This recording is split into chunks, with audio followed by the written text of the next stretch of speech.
第一天，布朗变身死士出生，他拥有10颗星，还有自愈能力。灭霸出镜说要报被抢女神的仇，还立下在100天内集齐无限宝石并干掉他的 flag。死士说：“你还沉浸在上一集你做主角的那集里吧。”然后用枪开始疯狂射击。不过灭霸的身体可以防弹，子弹打在他身上却被他嘲笑为挠痒。这时，奇异博士和另一位复仇者前来帮助，灭霸不懈的光速将他们击倒在地。死士认真了起来，拿出标志性的2把武士刀，他化身为中华小当家，娴熟的砍砍切切。一顿操作之下，竟然在这第一天就把灭霸消灭了，太难以置信了。剩下99天的该怎么过呀？就在他苦恼时，背后飞出一把刀，利落地砍掉了他的脑袋。砍他的不是别人，正是死对头惊愕先生。他哈哈大笑说：“刚刚的灭霸和复仇者都是他的克隆体假象。”说完，他转身而去，留下身首异处、有点懵的死士。第二天，小贱贱的身体迅速恢复，只是他的大头与婴儿身体和尿不湿有点扎眼。这也就算了，他现在还缩成了5颗星。他吐槽了编剧乱来的想象力，然后决定尽快组建一支团队对抗死敌惊愕先生。在此之前，他需要建造一个有特色的基地。小贱贱撸完木头和石头，做出了一整套石质工具。不过实践注定是多余的，因为他有超酷的武士刀。随后他又花了点时间建造了个小屋。第3天，在外出找到种子后，小贱贱建了个农场播种了下去。心急的他看着没有立即长大的作物，又骂骂咧咧了几句。收起了嘴炮，他突然想到了一个合适队友——金刚狼。他一路走向动员，偶遇了惊愕先生的掠夺者组织的变种刺客轰动和怨恨。他们正兴奋地谈论惊愕先生的消灭人类计划即将开始。看着穿着紧身连衣裤的轰动，小贱贱实在没忍住，直接笑出了声。怨恨认出了他，说：“红色宝贝，你快过来！”死士立即认怂逃跑。没办法，他还只是个孩子。第4天，大块头轰动对死士穷追不舍，一边追一边喊着：“如果让我追到你，我就跟你嘿嘿嘿。”死士被吓得躲进了一个小裂缝中，他嘲笑着轰动的一坨肥肉钻不进来，却忘了在我的世界中，这些都可以被轻松砸烂。眼看着轰动就要闯入，理想队友金刚狼恰好赶到，和轰动打了起来。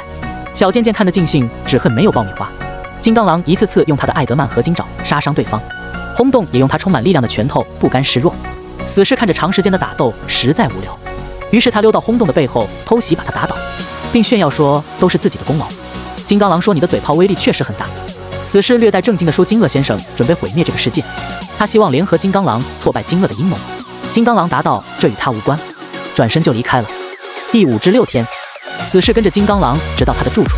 金刚狼说：“小朋友，不如这样，我给你推荐个朋友。”死士期待地问：“是 X 教授吗？”金刚狼提醒他别做梦了，他要推荐的是美国队长。随后，小贱贱又不客气地索要资源，金刚狼只好给了他一些自己的食物和装备，并让他最迟明早离开。死士很兴奋，可以和金刚狼共度良宵。他们共度良宵的方式很奇特，首先是一起在床上欢乐跳跳，随后他们又互相给对方读了睡前故事。欢乐过后，金刚狼还不忘提醒死士别睡太死尿裤子，这画面真是太美，让人不敢看。第7至8天，死士做了一个关于过去的梦，他梦见自己躺着，被吉尔布鲁医生拿着刀做实验。他惊出一身冷汗，从梦中醒来，发现自己睡了1夜后竟然长大了。现在他有8颗星。金刚狼走进来，恭喜他并提醒是时候离开了。小贱贱撒娇说自己刚做了噩梦，起码还需要93天才能平复。金刚狼说：“赶紧走。”死士只好不开心地离去，并回到了自己的基地。为了让自己开心点，他决定从事一些艺术活动。他收集了红花，杀了乌贼，制作黑墨，又圈养了一群羊，给他们染色、剪毛。之后，他建造了自己的圆形雕像的腿部。第9至10天，渐渐来到大城市寻找美队。很快，他就被一个公园吸引住了，愉快地玩到了天黑。突然，一个神秘的声音从背后传来。死士问他是谁，这简单的一句话激怒了对方。他说他叫猎头者，连他的大名都没听过，简直就是犯罪。说完就开始吼叫着与死士格斗。死士没有辜负自己格斗专家的美名，最终将猎头者击倒在地，但为了不惹麻烦，并没有杀他，只是拿走他的枪棒身，然后继续寻找美队。第11至13天，在寻找了很多地方后，死士终于在一个公园的长椅上找到了美队。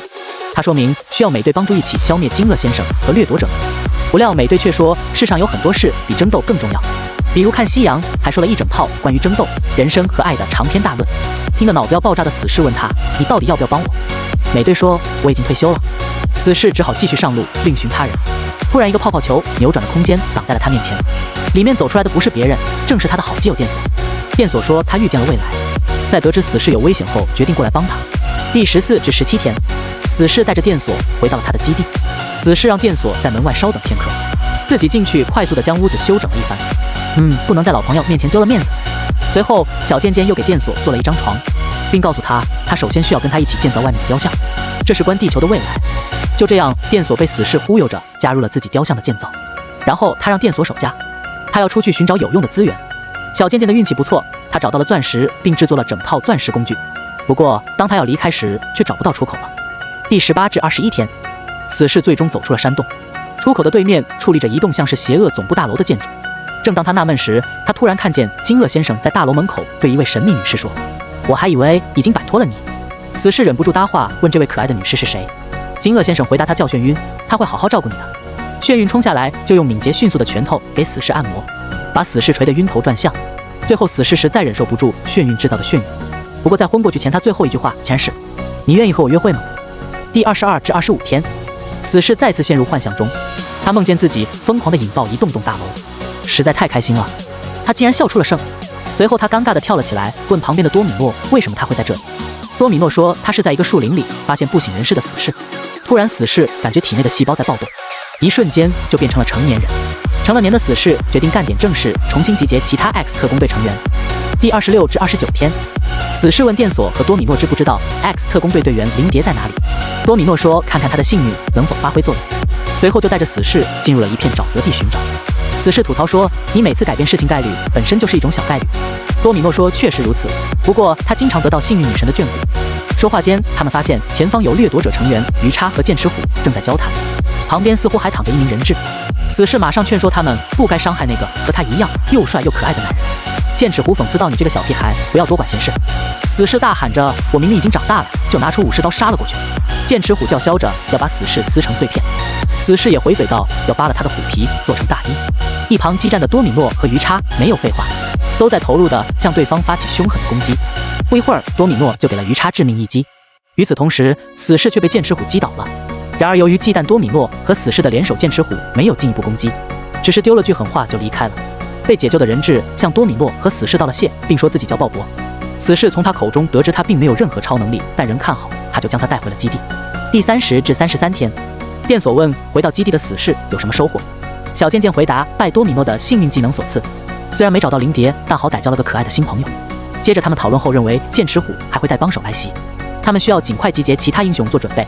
出发前，死士对着基地吐槽，编剧给自己房子的设定一点都不酷，可能是编剧顶不住吐槽，一瞬间基地变成又大又酷的造型。渐渐很满意，带着新朋友鲍勃去招募英雄去了。第34至37天，死士和鲍勃长途跋涉，直至一片丛林地区。深入进去后，他们发现了一个营地，眩晕、剑齿虎和灵蝶都在那里。为什么灵蝶也和掠夺者们在一起呢？鲍勃提醒，可能他只是在那里做卧底。正当他们准备一探究竟，眩晕和剑齿虎离开了，独自留下了灵蝶。死士上前搭话，问灵蝶作为 X 特工队成员为什么会在这里。灵蝶说：“对不起，我已经辞职了，就是此时此刻。”说完，他就甩出心灵之刃，猛击死士，一顿输出打得死士头疼。而鲍勃却和前面的死士一样津津有味看戏。虽然死士依旧对灵蝶的叛变很困惑，但也没有手下留情，不一会儿就把他打倒在地。瞬间，地上的灵蝶露出了真正面目，原来她是模型女化身的。于是，死士和鲍勃把模型女关起来审问。第38至41天，死士审问模型女灵蝶在哪里。模型女凶狠地说，等她出去会把她的肠子扒出来喂鱼。接着，死士画风突变地恳请模型女告诉他，模型女哪受得了这个？她说她现在应该在恶地。死士惊讶地说，你也玩我的世界？模型女不好意思地点了点头。离开模型女，死士找到在出口处等他的鲍勃，一起继续他的艺术创作。不一会儿，两个人就完成了雕像的胳膊还有武士刀部分。死士满意地欣赏着眼前的艺术珍宝，决定休息一下犒赏自己。虽然现在只有下午3点钟。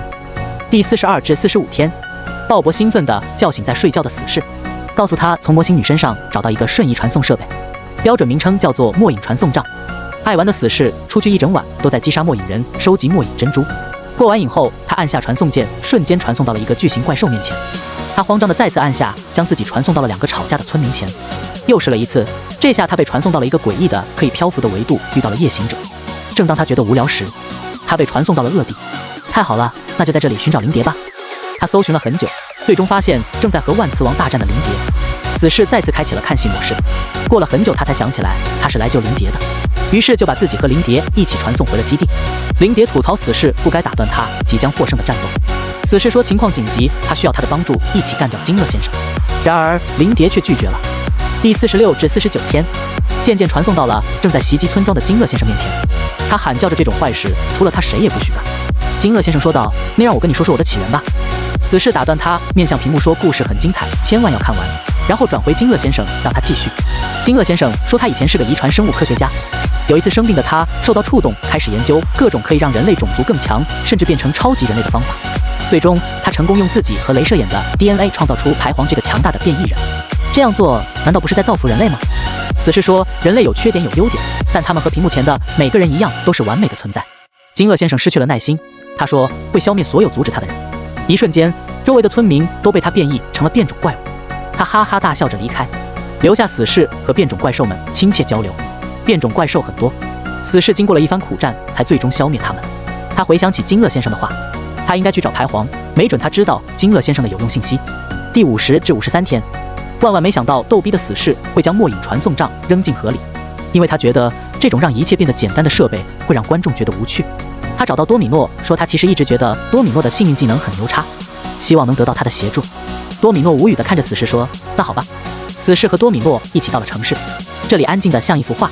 忽然一个巨大的变种骷髅冲了出来，开始大肆破坏。多米诺自告奋勇去疏散居民，将变种骷髅交给死侍处理。死侍抽出饥渴已久的双刀，跟变种骷髅打了起来。这个骷髅很抗打，死侍打了很久也没有将他拿下。于是他又对着屏幕喊道：小编，你快给我派来一位附近的英雄帮我啦！话音刚落，附近的好邻居蜘蛛侠出现了。死侍说道：这样的小编活该被订阅收藏点赞。两个话痨边打边聊天，在嘴炮的能力加成下，不一会儿就把骷髅打爆了。死侍感谢了蜘蛛侠，并邀请他加入 X 特工队。蜘蛛侠拒绝了，说他已经是复仇者联盟的一员，不能乱搞组织关系。多米诺赶过来打断了对话，他说他获得了关于排皇住处的线索。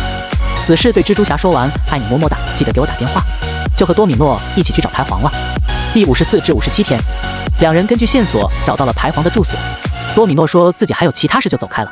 死侍在一个房间内找到了排皇和罗刹女，没想到罗刹女看到死侍只喊着恶心就走开了。排皇为罗刹女的无礼向死侍道歉。死侍问他作为金乐先生的克隆体，他知不知道关于金乐的一些底细。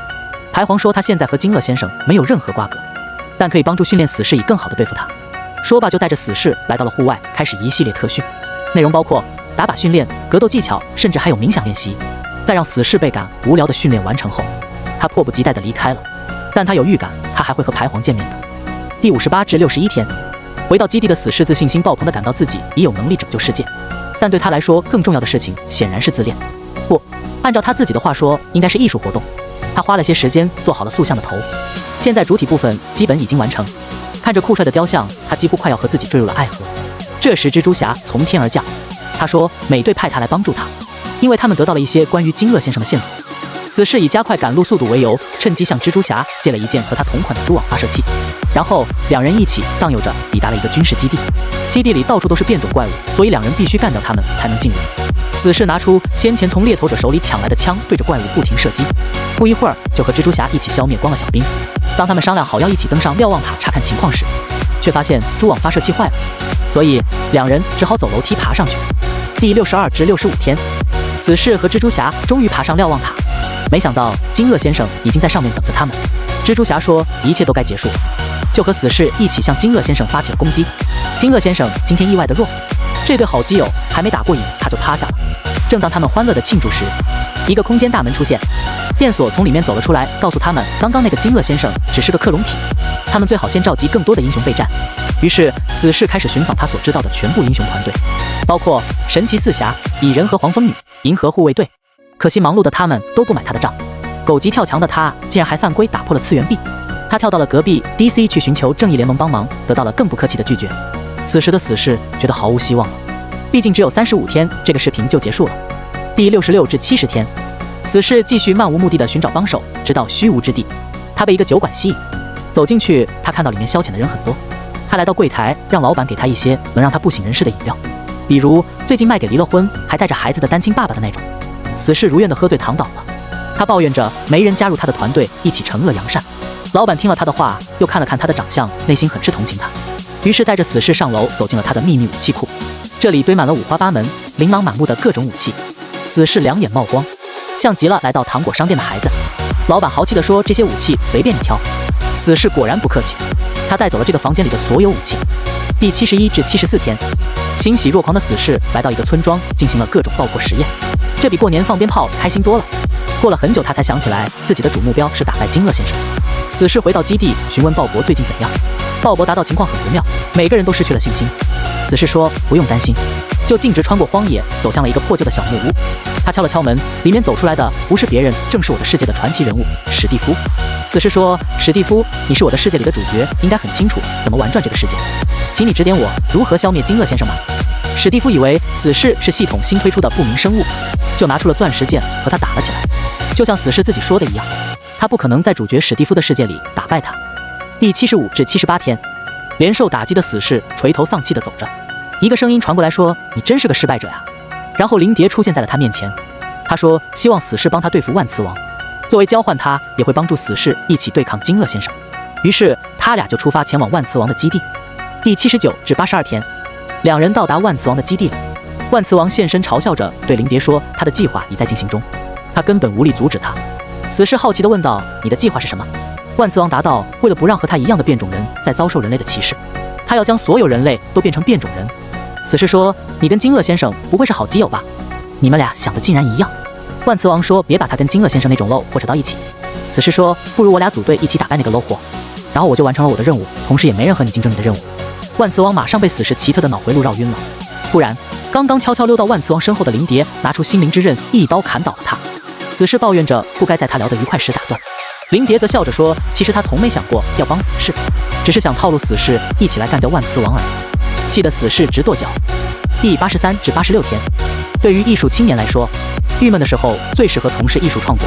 对以自恋为乐的死士也是一样，他终于完成了自认为和周杰伦一样最伟大的作品。大家可以在评论里说说对死士和他的作品的看法。言归正传，排皇从远处走来，他告诉死士罗刹女已经被吉尔布鲁博士绑架，他想用他的 DNA 制造更多克隆体，而他一人无法阻止，所以需要死士的帮助。死士干脆地答道，那就快点出发吧。然后和排皇一起翻山越岭，直到在一所大型设施前停了下来，不知里面有谁在等着他们。第87至90天，两人很快找到了被困住的罗刹女。排皇说和死士分头行动，他跑出去追击怨恨，留下死士面对克隆体的金鳄先生和轰动。没想到金鳄先生克隆体只是说了句你好再见，然后就走了。轰动说又见面了红宝宝，这次可没人帮你了。死士拿出加特林就是一顿扫射，但轰动却似乎可以防弹，根本轰不动。他的回击也是大力沉，幸好死士有快速自愈能力，最终轰动被他无情的打败。随后死士对着地上的轰动说，你先不要死，然后拿出了标志性的武士刀，一刀砍了下去。现在你可以死了。说完，死士走出门去找排皇。第91至93天，死士找到了排皇和怨恨。此时坐在地上的排皇已经被怨恨操控，失去了神智。死士说，要不你也操控我试试。怨恨说，你的脑子太不正常，我可不想尝试。然后拿出了一个小瓶子，对死士说，这个却是好东西，可以夺走你的自愈能力。死士一枪打掉了怨恨手中的瓶子，和他打了起来。没想到怨恨实力很强，没过多久死士就被打倒在了地上。怨恨捡起药水，忍不住哈哈大笑起来。他说，终于有人能杀死不死的死士了，那个人就是我。说完他就把药水扔在了死士身上，不过死士却说自己感觉很舒服。怨恨气愤地拿出手枪对准了死士，连续扣动了几次扳机。死士两眼一黑，似乎要挂了。第94至96天，死士在一个奇怪的红色维度醒来。看过前面灭霸那集的应该都知道这里最可能会出现谁吧？没错，他就是灭霸和死士共同的挚爱死亡女神。死亡女神说，你应该少想金刚狼，多想想我。死士一扫心情的阴霾，和死亡女神蹦跳在鲜花田野中，然后又一起浪漫的野餐，直到吃得肚子鼓鼓的。夜晚时分，他们还在炙热的篝火旁执手相望。就当死士以为即将可以进入更精彩的环节时，几个遥远的声音飞到了他的耳边，他们说很需要他，呼唤着让死士醒来。死亡女神也劝说死士回去，因为有个宇宙正需要他拯救。第97至98天，死士活了过来。没办法，谁让编剧们给他设定的是不死之身呢？死士回到了电索和多米诺所在的主世界，他不情愿地嘟囔着二人不该叫醒他。电索斥责他说别再胡言乱语了。金鳄先生已经开始了他的终极计划，他即将发射光束到空中，这些光束可以让所有的人类变成超级变种人。死士问如果我被照到，我可以在超级能力的基础上多一层超级能力吗？电索和多米诺异口同声地喊道，你闭嘴！然后让死士踏上了寻找金鳄先生最后巢穴的旅途。第99天，死士抵达了金鳄先生基地的外围，为了满足心急的观众，他拎起双刀就杀了进去。首先出场的是先前击败过他的眩晕，这次小贱贱赢得了战斗，因为刚和死亡女神甜蜜过的死士不再对眩晕神魂颠倒，他继续长驱直入，挡在前方的是如小猫一样凶猛的剑齿虎。这一次，死士拿出了最简单粗暴的解决方案——火箭筒。他轻轻一按，它轻轻飘散。最后出场的是前面让他吃尽苦头的怨恨。他的主要能力是操控意志，而面对死士，他既不能操控，又没有了小药瓶，所以被干掉是他唯一的结局。在小贱贱进去和金乐先生决战前，已经陪伴了这么久的，可以给他点个赞和小铃铛吗？不点他就不进去了哦。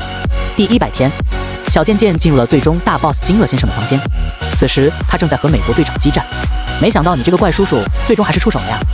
美队转过脸说：“你别吵吵。”就这一个不留神，他就被金乐先生打晕了。金乐先生赶忙上前提取了美队的 DNA。死士警告他立即停手，他却不屑地等我把你干掉，我会混合你和美队的 DNA， 然后注入给人类这个脆弱物种。死士说：“你想得到没？”金乐先生向死士发射威力巨大的能量冲击波，死士也甩出双刀回击，但似乎对他没什么杀伤力。